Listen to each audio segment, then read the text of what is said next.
School তো ছুটি হইতেছে কিনা কে জানে, নাকি ভুল ডিসিশন নিলাম এদিক দিয়ে আইসা। সিগন্যালটা সাইডে দিলে অবশ্যই যাইতে পারতাম। অনেকক্ষণ পরে ছাড়লো এই সিগন্যালটা।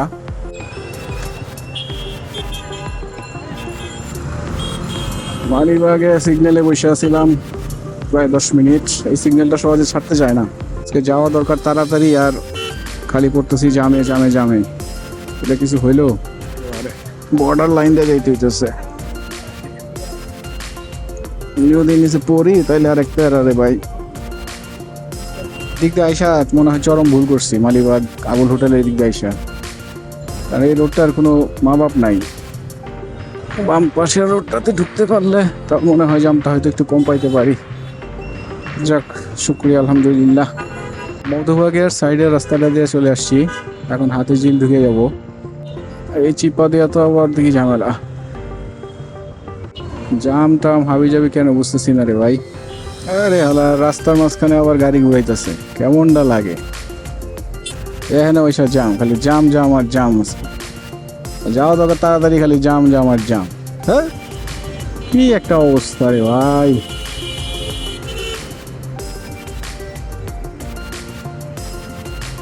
শেষ পর্যন্ত হাতিঝিল উঠলাম মাত্র। ওরে বাবা, অন্ধকার হয়ে আসতেছে দেখি। ওইদিকে একদম অন্ধকার হয়ে আসতেছে বৃষ্টিতে।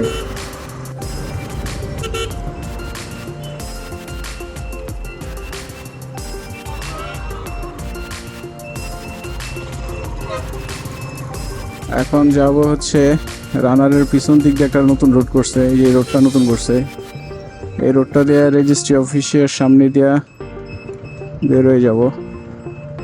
এত বাইক বাবারে বাবা, চিন্তাও করা যায় না। আজ থেকে 5 বছর আগের কথা চিন্তাই করা যায় না। এই যেটা হচ্ছে আহসানুল্লাহ ইউনিভার্সিটি, আর এটা জানি কিসের অফিস করছে। ওরে ভাই, এখানে আবার এত জ্যাম, ঘটনা কি? যেদিন তাড়াতাড়ি যাওয়া দরকার সেদিনই মনে সবচেয়ে বেশি দেরিটা হয়। তেজগা রেগুলার সব ভাঙ্গা কি করছে। কি ছিল একসময় তেজগা, কত খেলছি আমরা এদিকে। এই কোয়ার্টারে কত আশা হয়েছে, এখন আর কেউ নাই পরিচিত, সবাই বাইরে চলে গেছে। তেজগাঁও রেজিস্ট্রি অফিস, কত মানুষ এখন যে আসে এদিকে। অথচ আমরা যখন 10-15 বছর আগে থাকতাম এমন কোনো মানুষজনই আসতো না। আর এখন কি ভয়াবহ অবস্থা। এখন স্টেশন কমপ্লেক্স ভবন, এখানে একটা খেলার মাঠ ছিল, এটাও দখল করে নিছে। লাল মাঠ বলতাম আমরা, এই যে এটা। আরে ভাই, কি পরিমাণ গাড়ি বাড়ছে, কি পরিমাণ মানুষ বাড়ছে এদিকে, মানে কল্পনা করা যায় না আসলে। এই হচ্ছে কলোনি বাজার। এক সময় আমাদের নিয়মিত যাতায়াত ছিল এখানে।